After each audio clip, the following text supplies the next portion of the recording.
성경의 숲을 걷다 오늘은 열왕기상 5장입니다. 다윗은 한때 하나님이 거하실 집을 짓는 것을 서원하고 염원했습니다. 그러나 하나님은 다윗의 바람을 거부하시고 하나님의 성전 건축하는 영광을 그의 아들에게 주시겠다고 하셨습니다. 대신 하나님께서 다윗을 위해 영원한 집을 지어 주셨는데요. 그것이 바로 다윗의 언약이었습니다. 역대상을 참고해보면 그래서 다윗은 솔로몬이 건축하게 될 성전을 위해 많은 물질과 재료들을 준비했고 심지어 성전이 어떻게 건축되어야 하는가에 대해서도 조언을 아끼지 않았습니다. 이제 솔로몬이 드디어 그 일을 할 차례가 되었습니다. 이미 3장과 4장에서 그는 하나님으로부터 상상을 초월하는 지혜를 받았고 또한 그 땅에 전쟁이 없는 평안한 시대였기 때문에 충분히 성전을 건축할 수가 있었습니다. 하나님께서는 이미 모세를 통해 언젠가는 이스라엘이 하나님이 지정하시는 곳에서만 예배할 날이 올 것이라고 하셨는데요. 이제 거의 500년이 지난 이 순간 그 역사적인 수건 사업이 현실로 드러나게 된 것입니다. 열왕기상 2장에서 11장까지가 솔로몬에 대한 이야기인데요. 이 솔로몬의 이야기는 그가 어떻게 성전을 건축하고 헌당하게 되었는가를 중심으로 그 이야기가 진행되고 있다는 겁니다. 이처럼 솔로몬의 이야기에서 3분의 1이 성전 건축과 관련된 이야기인데요. 그만큼 성전 건축은 솔로몬의 업적 중 가장 중요한 것이었습니다. 그러므로 성경 기자는 솔로몬의 삶의 하이라이트인 성전 건축이 어떠한 과정을 통하여 준비가 되었는지를 회고하고 있는 것입니다. 열왕기상 5장은 이렇게 시작합니다. 1절입니다. 솔로몬이 기름 부음을 받고 그의 아버지를 이어 왕이 되었다 함을 두로왕 히람이 듣고 그의 신하들을 솔로몬에게 보냈으니 이는 히람이 평생에 다윗을 사랑하였습니다. 먼저 두로라는 나라에 대해서 잠시 살펴보면 이렇습니다. 두로는 주로 무역을 하는 나라여서 당시 가장 큰 배를 타고 아프리카에서 유럽을 왕래하며 교역을 했습니다. 그리고 이 두로라는 나라는 독특하게 나라의 반은 육지에 있었고 반은 섬에 있는 도시 국가였습니다. 그래서 외부의 침략이 있을 경우 육지에 있는 도시를 버리고 섬으로 옮겨가 살았어요. 그래서 외부에 침략이 있어도 고립되지 않았고 얼마든지 그런 상황에서도 외부와 왕래할 수가 있었습니다. 우리가 역사적으로 보면 이러한 두로를 완전히 굴복시킨 사람이 바로 알렉산더 대왕이었는데요.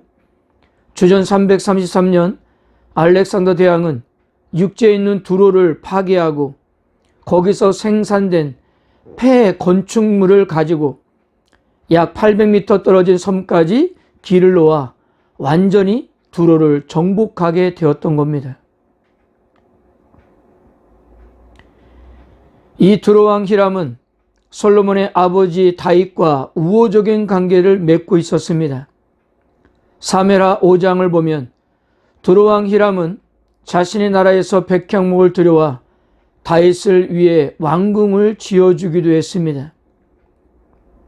그래서 히람은 이스라엘과 우호적인 관계를 계속 이어가기를 원했고 솔로몬이 아버지 다윗을 이어 왕이 되었다는 소식을 접하고 그래서 신하들을 솔로몬에게 보내었던 것입니다.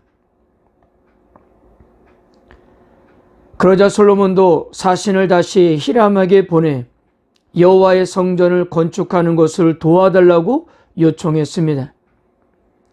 아버지 다윗이 성전 건축을 염원했었으나 그의 시대에는 전쟁이 끊이지 않았기 때문에 현실적으로 불가능했지만 지금은 사방으로 평안이 있으니 성전을 건축할 만한 시기라고 했습니다.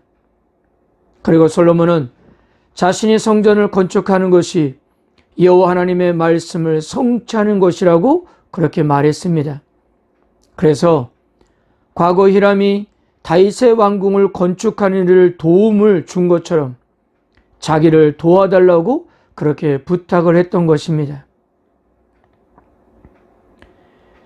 여기에 히람은 솔로몬의 요구를 기뻐하면서 필요한 것을 공급하겠다고 했고요.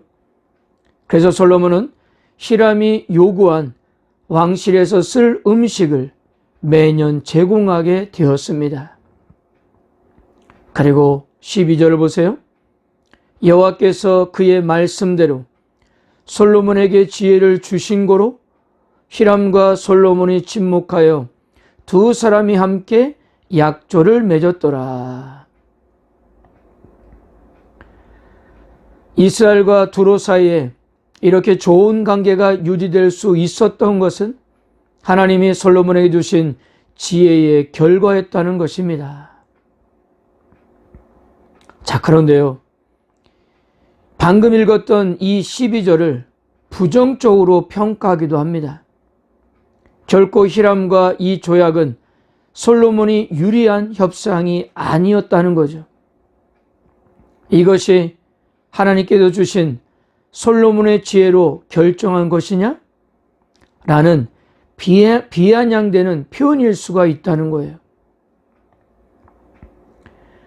12절에서도 히람과 솔로몬이 친목하여 라고 할 때도 히람의 이름이 먼저 나오기 때문입니다. 성경장에서 먼저 언급된다는 것은 중요한 의미예요. 즉, 이 협상에서의 이득은 히람이었다는 거예요. 자, 생각해 보세요. 매년 히람에게 보내야 하는 것이 밀가루만 따져도 2만 고루였는데요. 결코 만만치 않은 양이었습니다. 열왕기상 4장에서 솔로몬의 왕궁에서 하루 사용되는 양식을 계산하면 밀가루만 계산해도 1년에 약 3만 3천 고루의 밀가루가 필요했던 것을 감안하면 솔로몬의 왕궁에서 1년 동안 사용되는 밀가루의 3분의 2 정도의 양을 히람에게 매년 보내야만 했던 것입니다. 근데 여러분, 이것을 몇 년 동안 보냈을까요? 성전 건축이 7년 동안 진행되고 바로 이어서 솔로몬의 왕궁 건축이 13년이니까 도합 20년 동안은 히람에게 공급했다고 볼 수 있는 겁니다. 솔로몬이 왕궁을 건축할 때도 히람의 도움이 필요했기 때문이에요.